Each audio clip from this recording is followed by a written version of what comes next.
Avec leur signature, l'accord de paix entrera en vigueur, mettant fin à un conflit de 30 ans et ouvrant la voie à la paix et à la prospérité pour les deux pays et leurs peuples.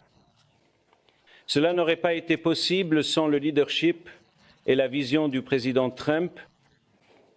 Il a fait de la paix une priorité de son administration et nous avons répondu à son appel pour trouver une résolution pacifique à ce conflit.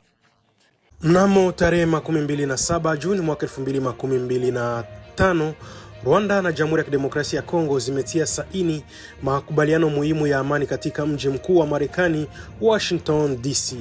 Lengo kuu la makubaliano haya yanayosimamiwa na Marekani ni kumaliza mzozo wa muda mrefu uliodumu mashariki mwa Jamhuri ya Kidemokrasia ya Kongo. Hata hivyo, kipengele kimoja muhimu ambacho wengi walitarajia akikujumuishwa moja kwa moja, sharti la kuondolewa mara moja kwa wanajeshi wa Rwanda kutoka ardhi ya Kongo.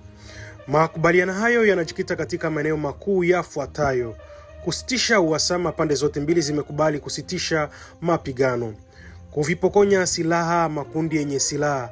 Makubaliano yanalenga kuvunja na kuzipokonya silaha makundi yote yasiyo ya kiserikali, hata makundi ya FDLR pamoja na M23 yametajwa.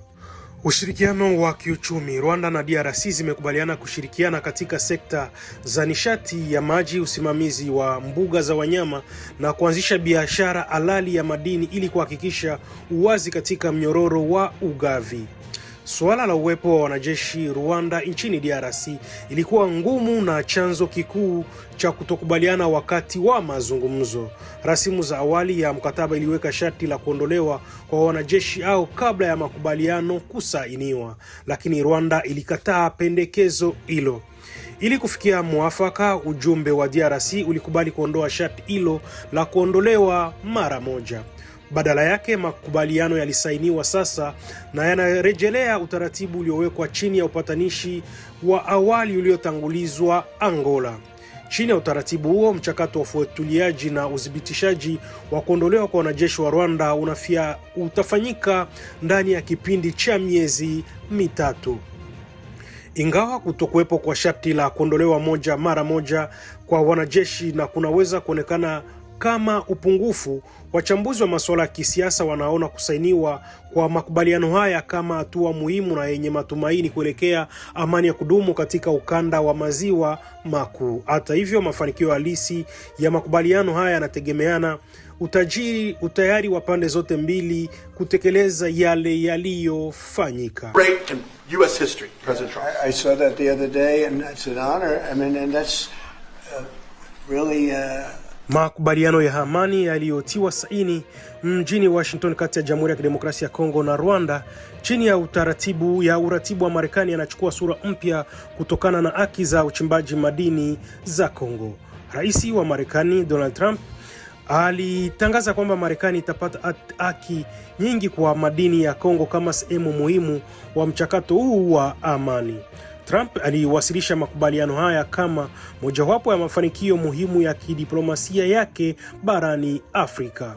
Alisisitiza kuwa hatua hii itahakikishia Marekani sehemu kubwa za haki za madini ya Kongo. Tangazo hili lilifanywa katika ikulu ya White House chache baada ya sherehe rasmi za kutiwa saini za makubaliano ya waziri wa mambo ya nje wa Rwanda na Kongo. Rais huyo wa zamani wa Marekani alieleza eneo hilo kuwa hatari sana, akigusia mzozo wa muda mrefu kati ya DRC na Rwanda ambao ilikumbwa na matumizi ya panga na kufananisha na machukizo zaidi haya ambayo hayakuwahi kuonekana. Donald Trump alihitimisha kwa kusema ni jambo kubwa na kudhibitisha kuwa mapokezi makubwa yatafanyika katika ikulu ya White Party ili kuadhimisha hatua hii mpya katika uhusiano kati ya Marekani, DRC na Rwanda. Rather not say, I would just say that there are big penalties if they violate, and they're not going to, I don't think they will violate. I think they mean it, but we have very severe penalties, financial and otherwise. Okay? Kama ilivyotangazwa na waziri wa mambo ya nje wa Rwanda, Olivier Nduhungirehe, makubaliano ya amani ya Washington yajenga msingi wa utatuzi wa mzozo wa DRC na Rwanda, Makubaliano ya amani yaliyotiwa saini mjini Washington mnamo Juni 27, 2025 kati ya Jamhuri ya Kidemokrasia ya Kongo na Rwanda yanalenga kumaliza miongo kadhaa ya mzozo mashariki mwa DRC. Makubaliano haya yaliyofadhiliwa na Marekani na kutiwa saini na mawaziri wa mambo ya nje wa nchi hizo mbili yanajumuisha vipengele muhimu kadhaa: mipango mahususi, mazungumzo ya Doha ya AfCFTA 23. Makubaliano ya Washington yanakubali kuendeleza mazungumzo yanayoendelea huko Doha kati ya Kinshasa na kundi la AfCFTA 23. Lengo ni kutatua masuala yanayohusiana na kundi hili la waasi wenye silaha ambalo linafanya kazi mashariki mwa DRC na linashutumiwa kuungwa mkono na Kigali. Mazungumzo haya ya Doha yanalenga kufikia makubaliano tofauti ya amani ambayo yatakamilisha yale yaliyotiwa saini mjini Washington, kutenganisha jeshi na kukomesha usaidizi kwa vikundi vyenye silaha.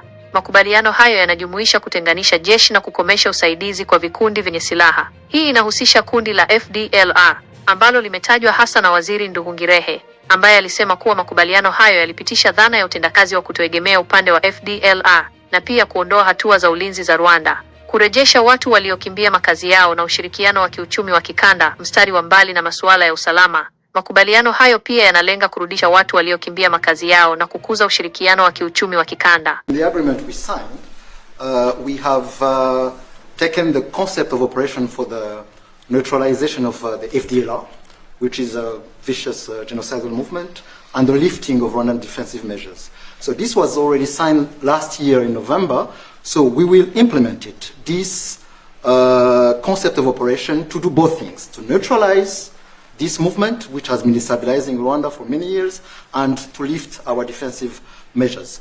As for the M23, in the agreement also, we have decided to rely on the Doha talks, because there are currently talks between the AFC M23 and the DRC government to have a peace deal also that will complement the Washington peace agreement. So both things are taken care of. Thank you, Mr. President. Waziri wa nchi, waziri wa mambo ya nje, ushirikiano wa kimataifa na Frankofoni wa Jamhuri ya Kidemokrasia ya Kongo kwamba Wagner Etili alithibitisha dhamira ya DRC kutekeleza makubaliano ya amani yaliyotiwa saini na Rwanda chini ya upatanishi wa Marekani. Azma hii ilitolewa Ijumaa, Juni 27, 2025 mjini Washington DC, Marekani.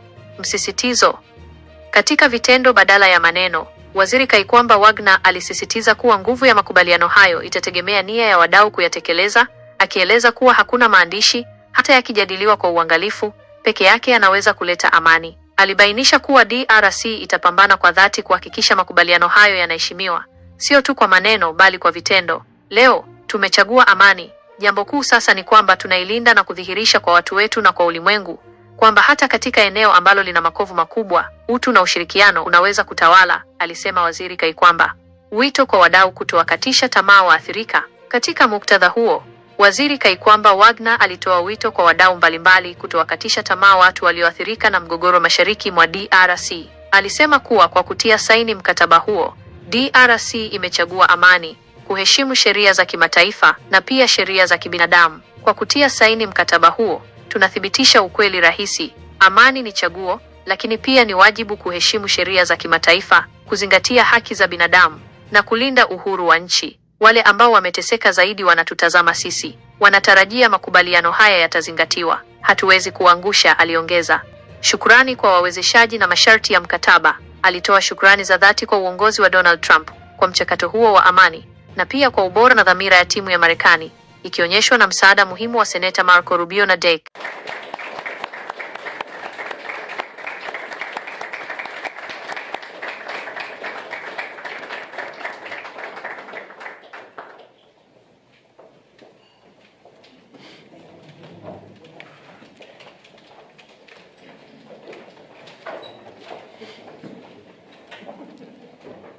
Secrétaire Rubio, ministre des Affaires étrangères Wagner, ministre des Affaires étrangères Nduhungirehe, ministre d'État Al-Khelaifi, président de l'Union africaine Youssouf, ministre des Affaires étrangères Duzey, ambassadeurs, membres du Congrès, invités distingués, membres de la presse, mesdames et messieurs, merci de vous joindre à nous pour la signature historique d'un accord de paix global entre la République démocratique du Congo et la République du Rwanda. Dans un instant, le secrétaire Rubio et les ministres des Affaires étrangères de la RDC et du Rwanda signeront un accord qui s'appuie sur la déclaration de principe signée ici le 25 avril. Avec leur signature, l'accord de paix entrera en vigueur, mettant fin à un conflit de 30 ans et ouvrant la voie à la paix et à la prospérité pour les deux pays et leurs peuples. Cela n'aurait pas été possible sans le leadership et la vision du président Trump. Il a fait de la paix une priorité de son administration et nous avons répondu à son appel pour trouver une résolution pacifique à ce conflit. Je tiens à saluer le travail inlassable que les deux ministres des Affaires étrangères et leurs équipes ont accompli pour parvenir à cet accord. Je souhaite également souligner le partenariat du gouvernement du Qatar qui œuvre en faveur d'un accord parallèle entre le gouvernement de la RDC et le groupe armé M23. De plus, je tiens à souligner que le travail accompli sous l'égide de l'Union africaine a été déterminant pour parvenir à cet accord. Nous nous réjouissons de collaborer avec le président de l'UA et le président togolais qui agit en tant que facilitateur de l'UA afin d'assurer la mise en œuvre de l'accord. Enfin, je souhaite saluer l'équipe ici au département d'État qui a facilité les discussions et aidé à guider les deux parties vers cet accord. Je vais maintenant céder la parole au secrétaire Rubio pour les remarques d'ouverture. Merci. Et je suis honoré que vous soyez tous ici aujourd'hui. Je suis honoré d'être accompagné de mes homologues de la République démocratique du Congo et du Rwanda, ainsi que du travail acharné que vous avez tous deux fourni pour rendre cela possible. Cela n'a pas été facile et il reste évidemment du travail à faire en ce qui concerne la mise en œuvre, mais nous sommes très honorés de votre présence à tous les deux et ce fut un honneur de travailler avec vous. Nous avons beaucoup de personnes à remercier. Évidemment, la formidable équipe ici au département d'État qui a fait un excellent travail. Monsieur Boulos qui a accompli un travail phénoménal. Il est en poste depuis environ 10 semaines maintenant et il s'est totalement investi dans ce dossier et a vraiment travaillé d'arrache-pied. Et vous avez fait un excellent travail et nous vous sommes reconnaissants pour tout ce que vous avez accompli. Évidemment, cela n'aurait pas été possible sans des amis et partenaires aussi proches que l'Union africaine et le Qatar avec qui nous travaillons beaucoup ces derniers temps. Nous faisons beaucoup de choses avec vous et vous avez été vraiment déterminants. Et l'Union africaine, sans vous, cela n'aurait pu se faire. Vous avez rassemblé tout le monde. Je tiens à saluer mes anciens collègues. Il y a à peine 6 mois, j'étais encore sénateur, mais ils sont ici aujourd'hui, les sénateurs Rounds et Rich. Le sénateur Rich est le président de la Commission des Affaires étrangères et un très proche ami, et il a évidemment suivi cette question de très près. Il en a fait une priorité, et le sénateur Rounds m'en parlait déjà avant même que je sois nommé à ce poste, et même pendant le processus de nomination. Et il y en a d'autres qui n'ont pas pu être présents aujourd'hui que je tiens aussi à saluer, les sénateurs Coons et Booker. Il y a eu beaucoup d'intérêt pour ce sujet et nous leur en sommes tous reconnaissants. Ils étaient invités, mais je suppose que, vous savez, ils ont des obligations au Sénat, comme vous le savez. Mais nous sommes reconnaissants que vous soyez tous les deux ici et c'est essentiel. C'est, vous savez, un moment important après 30 ans de guerre. Le président Trump est un président de paix. Il veut vraiment la paix. Il la place au-dessus de tout le reste. Nous avons vu son intervention dans le conflit entre l'Inde et le Pakistan. Nous avons vu son intervention tout récemment, il y a quelques jours, dans une guerre très dangereuse, n'est-ce pas? Une guerre très dangereuse qui aurait vraiment pu devenir incontrôlable et son intervention a rendu cela possible. Et il y a d'autres endroits où nous aimerions voir cela, mais nous sommes très enthousiastes à ce sujet et nous avons hâte d'accueillir les chefs d'État, les présidents des pays respectifs ici à Washington dans quelques semaines pour finaliser le protocole et l'accord complet. Mais aujourd'hui est une étape importante dans cette direction et nous sommes reconnaissants de pouvoir l'accueillir ici au département d'État. Et en y réfléchissant, vous savez, nous pensons parfois que la paix ne consiste pas seulement à mettre fin aux guerres, c'est pas seulement sauver des vies, c'est permettre aux gens de vivre. Il s'agit de permettre aux gens d'avoir désormais des rêves et des espoirs pour une vie meilleure, pour la prospérité, pour des opportunités économiques, pour la réunification familiale, pour toutes ces choses qui donnent un sens à la vie. Toutes ces choses deviennent impossibles lorsqu'il y a la guerre et des conflits. Nous sommes donc reconnaissants d'avoir joué le rôle que nous avons joué. Nous reconnaissons et admettons qu'il reste encore du travail à accomplir, mais nous vous remercions tous sincèrement d'avoir pris part à cette journée historique et importante. C'est vraiment pour cela que je voulais ce poste ou pourquoi j'ai autant embrassé cette fonction, c'est pour des moments comme celui-ci. En réalité, le département d'État est en essence le département de la paix. Il est conçu pour rassembler les gens tant dans nos relations avec d'autres pays que dans la mesure où nous pouvons utiliser le prestige et l'influence des États-Unis pour rapprocher les autres. Cela rend le monde meilleur et je crois sincèrement que lorsqu'il y a la paix dans le monde, même entre les amis qui peuvent avoir des désaccords et des conflits, cela aide vraiment l'Amérique. Cela contribue à rendre l'Amérique plus forte, plus sûre et plus prospère. Cela nous donne des partenaires avec qui nous pouvons faire des affaires et collaborer pour faire face à l'insécurité et aux menaces contre notre sécurité nationale et collective. Nous vous sommes donc reconnaissants à tous les deux. Je sais à quel point cela a été difficile et combien de travail cela a demandé. Nous savons qu'il reste encore du travail à accomplir. Mais nous sommes reconnaissants de vous avoir ici aujourd'hui. Nous sommes honorés de faire partie de cela. Nous sommes ravis d'en faire partie. Et encore une fois, je tiens à remercier tout le monde ici, au Bureau Afrique et au département d'État, et notre superstar, M. Boulos. Quoi que veux-tu faire ensuite après avoir fini ça, hein? Soudan. Le Soudan, oui, très important. En fait, c'est très, très important. Et vous êtes également très impliqué dans ce domaine. Alors, qu'est-ce que vous faites cette semaine au Qatar? Vous voulez travailler un peu, hein? Oui. Nous vous sommes reconnaissants à tous. Merci. Merci. Merci. Monsieur le secrétaire, je cède maintenant la parole au ministre des Affaires étrangères du Rwanda pour ses remarques. Merci. Monsieur le secrétaire d'État Marco Rubio, Madame la ministre Thérèse K, du Rwanda, le président de la Commission de l'Union africaine Mahmoud Yassouf, le ministre d'État Mohamed Ben Abdulaziz Al Khalifa du Qatar, mon collègue, le ministre des Affaires étrangères du Togo Robert Dussey, sénateur, chers collègues, bon après-midi. Permettez-moi de commencer par exprimer notre sincère reconnaissance au président Donald Trump pour son engagement personnel dans la facilitation de cet accord historique.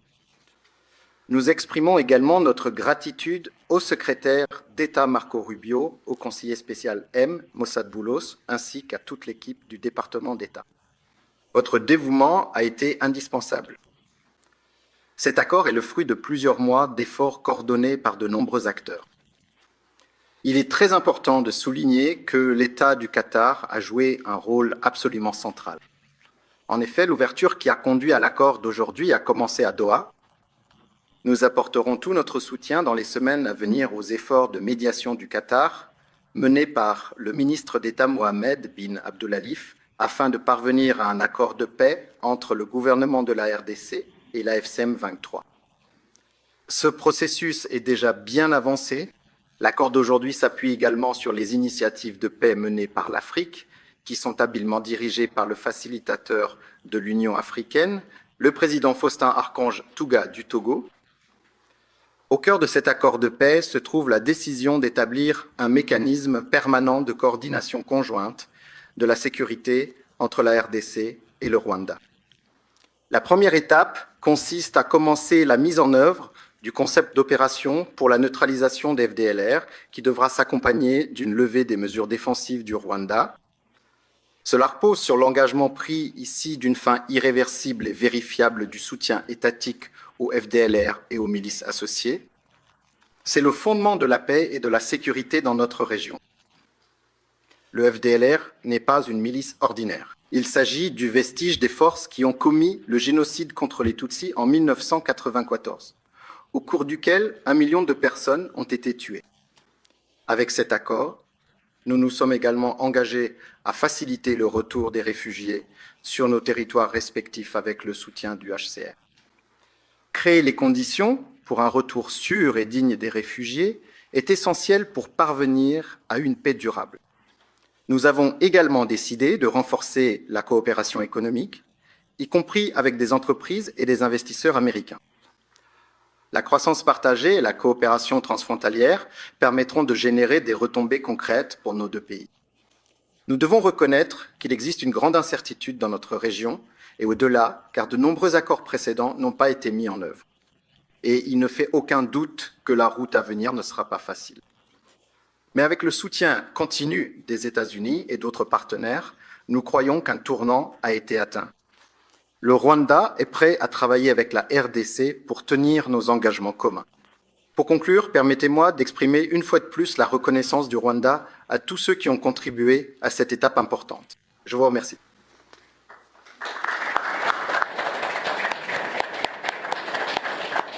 Merci, Monsieur le ministre. Je me tourne maintenant vers le ministre des Affaires étrangères de la République démocratique du Congo. Monsieur le secrétaire d'État, l'honorable sénateur Marco Rubio, Dr Mossad Boulos, conseiller principal pour les affaires africaines, Son Excellence M. Mahmoud Ali Yassouf, président de la Commission de l'Union africaine, Son Excellence M. Olivier Nduhungirehe, ministre des Affaires étrangères de la République du Rwanda, Son Excellence Dr Mohamed bin Abdulaziz Al Khalifa, ministre d'État au ministère des Affaires étrangères de l'État du Qatar, Son Excellence M. Robert Dussey, ministre des Affaires étrangères de la République du Togo, sénateurs, excellences, invités distingués, et à tous les citoyens congolais qui suivent ce moment, où que vous soyez. Il y a 2 mois, dans cette même salle, nous avons signé une déclaration de principe, une première étape concrète pour sortir de l'impasse et tracer une voie vers la paix. Aujourd'hui, ce choix prend forme et les efforts soutenus portent leurs fruits. Avec cet accord de paix, nous ouvrons un nouveau chapitre qui exige non seulement de l'engagement, mais aussi le courage d'aller jusqu'au bout. En signant cet accord, nous réaffirmons une vérité simple. La paix est un choix, mais aussi une responsabilité de respecter le droit international, de défendre les droits de l'homme et de protéger la souveraineté des États. Ceux qui ont le plus souffert nous regardent. Ils attendent que cet accord soit respecté, et nous ne pouvons pas les décevoir. Cet accord s'appuie sur les efforts de nombreux acteurs. Avant tout, nous tenons à exprimer notre sincère gratitude à Son Excellence, le président Donald J. Trump, pour son engagement en faveur de ce processus de paix. Son leadership a permis de garder ce processus concentré et orienté vers les objectifs, et ce, dès le premier jour. Cela s'est également illustré par la qualité et la détermination de toute l'équipe américaine, notamment grâce au soutien crucial du sénateur Rubio et du Dr Boulos. Nous saluons Son Excellence le président Félix-Antoine Tshisekedi Tshilombo pour avoir choisi la voie la plus difficile, celle d'une paix fondée sur des principes et sur la dignité de notre peuple. Nous remercions le président João Lourenço d'Angola, facilitateur du processus de Luanda, pour avoir posé des bases essentielles. Nous sommes également reconnaissants à l'État du Qatar et à Son Altesse l'Émir, dont le leadership a été déterminant pour organiser la première rencontre directe entre nos 2 chefs d'État en mars, une démarche courageuse qui a jeté les bases du dialogue.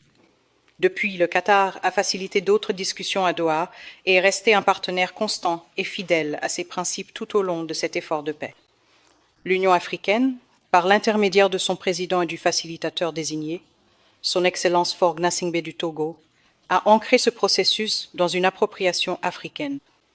Enfin, nous remercions les équipes de négociation de la RDC et du Rwanda pour leur persévérance et leur dévouement.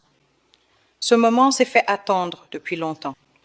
Il n'effacera pas la douleur, mais il peut commencer à restaurer ce que le conflit a volé à de nombreuses femmes, hommes et enfants: la sécurité, la dignité et un sentiment d'avenir.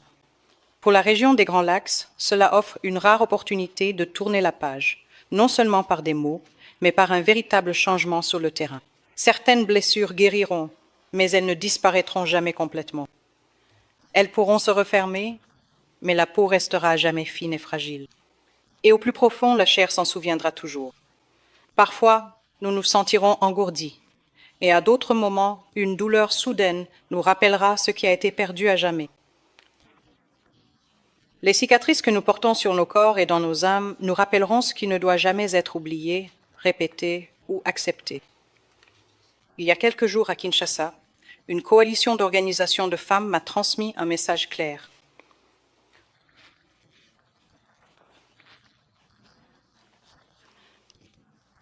Nous ne voulons pas d'une paix façonnée par les élites. Nous voulons une paix réelle, vécue, partagée et construite avec nous. À nos concitoyens de l'Est, cet accord a été signé en pensant à vous. Il prévoit le désengagement des forces armées, la protection des civils, le retour des personnes déplacées et des réfugiés sous l'autorité du gouvernement et établit un mécanisme de suivi pour garantir le respect de ces engagements.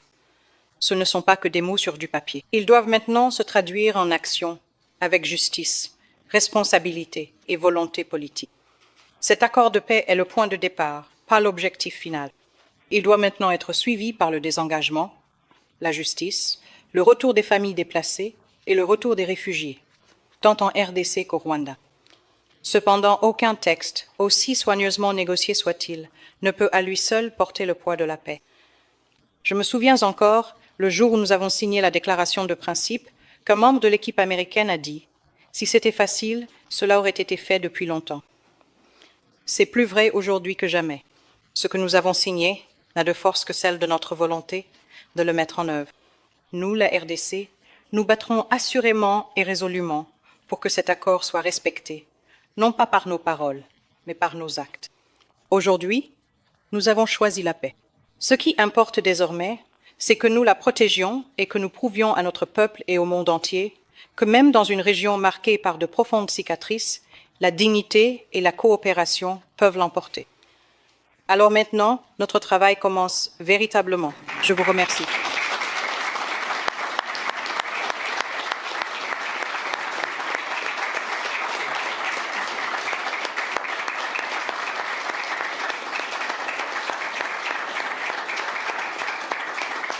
Merci, Madame la Ministre.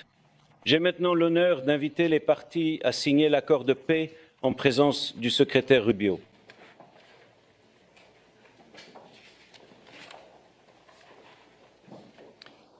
L'accord qui est signé comprend des dispositions relatives au respect de l'intégrité territoriale et à l'instinct intégral du concept d'opération du plan harmonisé pour la neutralisation des FDLR et le désengagement des forces, levée des mesures défensives par le Rwanda, qui a été convenu sous l'égide du processus de Luanda le 30 et en octobre 2024 et adopté par les ministres des Affaires étrangères le 25 novembre 2024.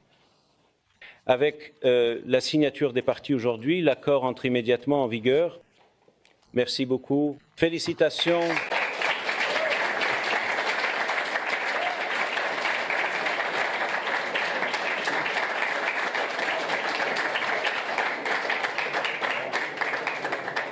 Na ni kupitia taarifa hiyo ndiyo tunahitimisha matangazo yetu ya asubuhi ya leo ya tarehe 28 mwezi wa 6 mwaka 2025. Na kama ilikuwa ndo mara kwanza unakutana nasi kupitia mtandao huu, tunakuomba kitu kimoja mpenzi msikilizaji, usisahau kusubscribe, kulike, comment na kushare. Wafaransa wanasemaga kujiabone, kueme vile vile na kupartager.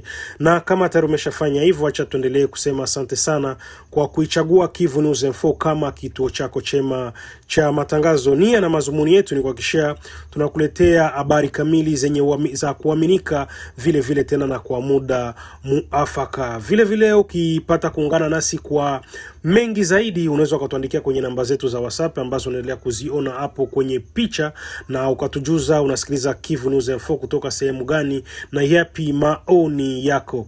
Aidha, unaweza kubonyeza kwenye title ukajiunga, ikakupeleka hapo chini kwenye description, na utakutana na linki mbili, moja ambayo itakuunganisha na channel yetu ya WhatsApp ya Kivu News Info, aidha na linki ya pili na kupeleka moja kwa moja wewe kujiunga na grupe letu la WhatsApp.